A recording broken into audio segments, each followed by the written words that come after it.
Assalamualaikum warahmatullahi wabarakatuh. Perkenalkan, nama saya Yeni Suci Astari dengan NIM 1417111 Di sini saya akan mempresentasikan tentang metode penelitian saya yang berjudul kandungan logam berat Pb pada tiran Crassostrea sp sebagai bioindikator kualitas air pada perairan pelabuhan perikanan Nusantara Perigi, Trenggalek, Jawa Timur.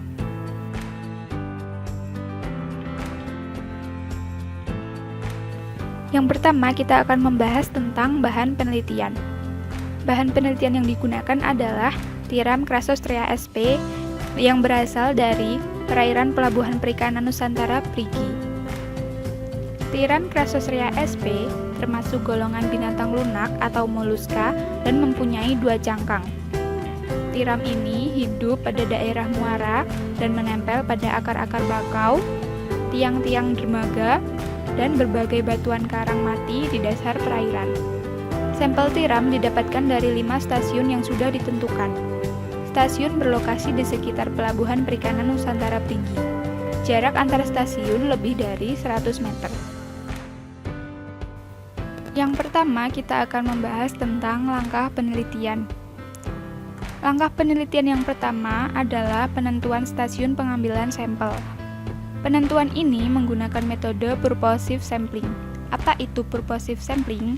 Menurut Sugiono tahun 2012, metode purposive sampling adalah penentuan lokasi pengambilan sampel berdasarkan pertimbangan tertentu sesuai tujuan dan sasaran penelitian. Jadi, penentuan stasiun untuk penelitian ini dilihat dari kondisi perairan pelabuhan, sehingga lokasi pengambilan sampel dapat mewakili daerah penelitian secara keseluruhan.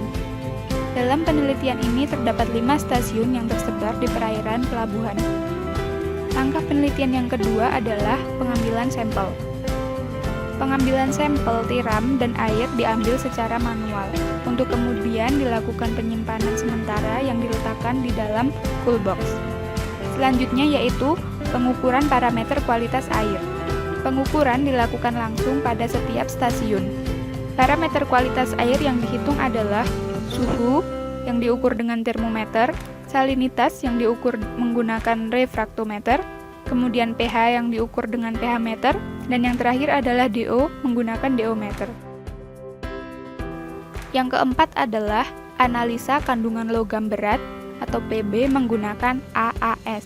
AAS adalah Atomic Absorption Spectrophotometer, yaitu alat yang digunakan pada metode analisa untuk penentuan unsur-unsur logam yang berdasar pada penyerapan absorpsi.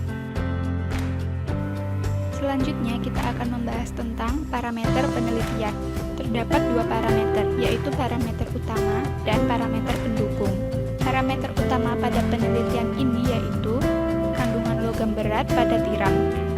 Perhitungan kandungan logam berat ini dilakukan menggunakan rumus dari Melissa DKK tahun 2014, yaitu C dikali V per W, di mana C adalah konsentrasi logam dari alat AAS dengan satuan miligram per liter. V adalah volume contoh uji yang dianalisa dengan AAS. Satuannya adalah mili. Dan W adalah berat contoh uji dengan satuan gram. Parameter yang kedua adalah parameter pendukung, yang terdiri dari kandungan logam berat pada air dan kualitas air. Selanjutnya adalah perhitungan IFK.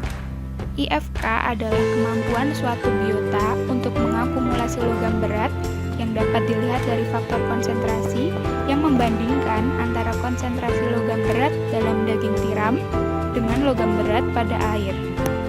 Perhitungan IFK dapat dilakukan menggunakan rumus dari Johnson tahun 1976 dalam Melissa DKK tahun 2014, yaitu konsentrasi logam berat dalam daging tiram per konsentrasi logam berat dalam air. Kemudian, hasil perhitungan IFK dilanjutkan dengan mengklasifikasikan ke dalam kategori tingkat akumulasi. Akumulasi rendah apabila nilai IFK kurang dari 100. Akumulasi sedang apabila nilai IFK lebih dari 100 tapi kurang dari sama dengan 1000. Dan akumulasi tinggi apabila nilai IFK lebih dari 1000. Sekian presentasi dari saya, kurang lebihnya saya mohon maaf. Wassalamualaikum warahmatullahi wabarakatuh.